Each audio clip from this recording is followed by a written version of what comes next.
আরেকটা কথা বলে দিচ্ছি, আমরা যখন নামাজের মধ্যে দাঁড়াই, অনেকে আমাকে অনেক সময় প্রশ্ন করে, আমি যখন বলি আপনি কেন নামাজ পড়েন না, নামাজ পড়েন, কবুল করার মালিক হচ্ছে আল্লাহ। বলে যে ভাই কিভাবে নামাজ পড়বো, নামাজের মধ্যে যখন দাঁড়াই দুনিয়ার সমস্ত দেন খেয়ালগুলো আমার চলে আসে, আমার টাকার হিসাব, আমার সংসারের কথা, আমার ছেলে মেয়ের চিন্তা ভাবনা, আমার ইত্যাদি দুনিয়ার যেই চাকরি আছে, ব্যবসা বাণিজ্য আছে, ওইগুলো আমার ব্রেনের মধ্যে নামাজের মধ্যে দাঁড়ালে অটোমেটিক চলে আসে। নামাজের মধ্যে দেন খেয়াল থাকে না, এই জন্য আমি নামাজই পড়ি না। আমি বললাম দেখেন, আপনাকে শয়তান ধোঁকা দিচ্ছে, এইটা আমাদেরকে শয়তান করে, এইটা আমাদের হবে। আপনি আমাকে বলেন, যেই ঘরের মধ্যে স্বর্ণ, টাকা পয়সা, দামি কোনো বস্তু নেই, সেখানে কখনো ডাকাত কি প্রবেশ করবে? বলল না, সেখানে ডাকাত প্রবেশ করবে না। আমি বললাম কোন ঘরে ডাকাত প্রবেশ করে? যেই ঘরের মধ্যে স্বর্ণ আছে, টাকা আছে, দামি দামি জিনিস আছে, ডাকাত জানে, বা চোর যে চুরি করে সে জানে এই ঘরে দামি বস্তু আছে, সে ওই ঘরে প্রবেশ করবে। ভাঙ্গা ঘরের মধ্যে যেই ঘরে কোনো কিছু নাই, সেই ঘরে ডাকাত প্রবেশ করবে না। আমি বললাম আপনার অন্তরে ঈমান আছে, আপনার ইসলামী জ্ঞান আছে, আপনি কালিমা পড়ে মুসলমান হয়েছেন, আপনার অন্তরে দামি বস্তু আছে, ঈমান জিনিসটা শয়তান নষ্ট করতে চায় বিদায় আপনাকে বলেছে তোমার যেহেতু দুনিয়ার খেয়াল আসে, তুমি নামাজটা ছেড়ে দাও, নামাজ পড়বে না। আপনি শয়তানের সাথে হেরে গেলেন আর শয়তান জিতে গেল। আপনি যদি বলতেন দেন খেয়াল আসুক, আমি দেন খেয়ালকে আল্লাহর দিকে ফিরিয়ে আমি নামাজ পড়ব, শয়তান ওই সময় কান্না করে দৌড়ে চলে যেত। আপনি নামাজ পড়েন, নামাজের মধ্যে দাঁড়িয়ে যান, কারণ আপনার ভিতরে ঈমান আছে বিদায় এই দেন খেয়াল আসে।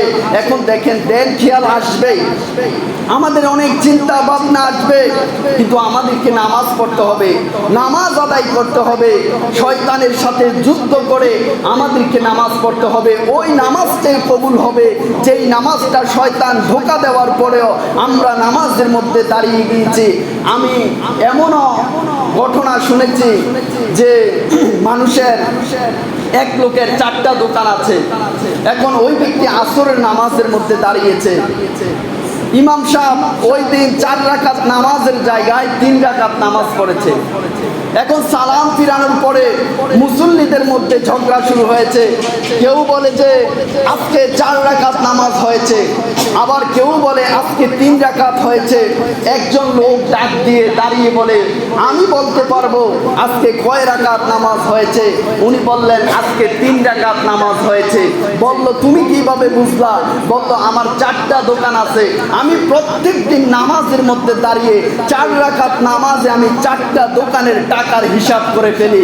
আজকে আমার 3টা দোকানের হিসাব হয়েছে আর একটা দোকানের হিসাব আমি করতে পারি নাই, তার মানে আজকে 3 রাকাত নামাজ হয়েছে।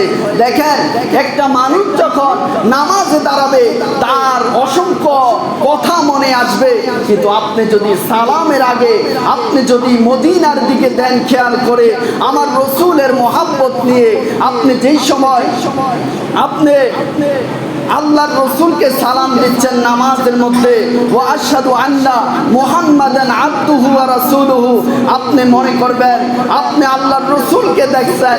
আপনি যখন আল্লাহকে আপনি সিজদা দিচ্ছেন, আপনি আল্লাহর কথা স্মরণ করবেন, মনে করবেন যে আল্লাহ আপনাকে দেখছে। আপনি আল্লাহকে না দেখলে কি হয়েছে, আল্লাহ আপনার সামনে আছে, এমন দেন খেয়াল করে যখন সালাম ফিরাবেন শয়তান কান্না করবে। ওই সময় আপনার দেন খেয়ালটা যত কষ্ট হোক আপনি ওই দিকে ফিরিয়ে আনবেন। আমরা তারপরেও নামাজ ছাড়বো না এবং মা বোনদেরকে আমরা নামাজ পড়ার তাগিদ দিব। আমরা বেনামাজি যারা আছে, বেনামাজির শাস্তি অনেক ভয়াবহ এবং তাদের দেখেন যারা নামাজ পড়ে যারা নামাজ আদায় করবে আপনি তাদের দিকে একটু তাকাবেন।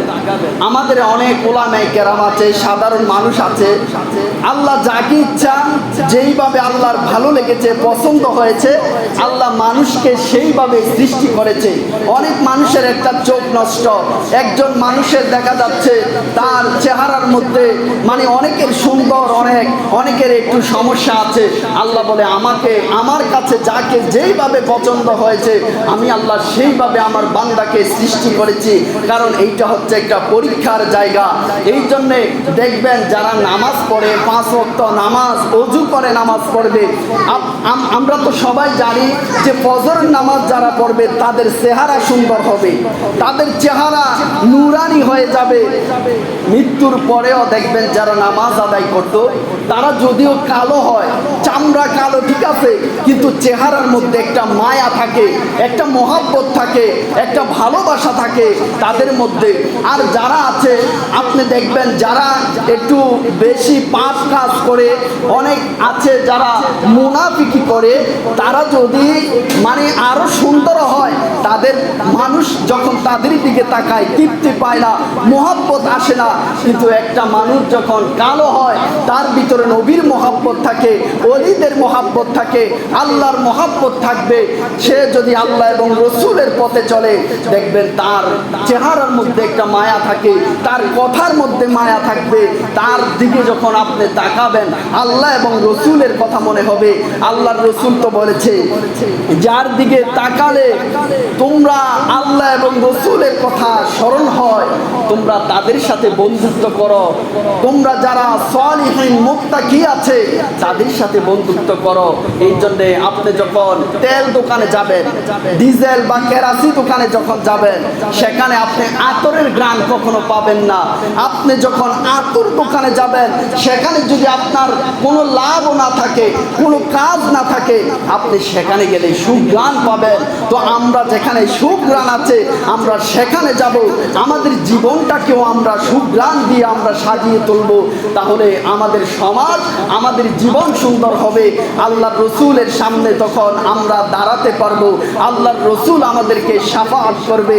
আর আমরা যদি নামাজ না পড়ি, আমাদের সন্তানদেরকে যদি আমরা ভয় পেয়ে নামাজের তাকিদ না দিচ্ছি, আমরা তাদেরকে খাওয়াচ্ছি, আমরা কাদেরকে বড় করতেছি, আমরা তাদেরকে দিন ধর্ম শিক্ষা দিচ্ছি না, আল্লাহর রসুলের সামনে আমরা লজ্জিত হয়ে যাব। আল্লাহর সামনে আমরা কিভাবে দাঁড়াবো? এই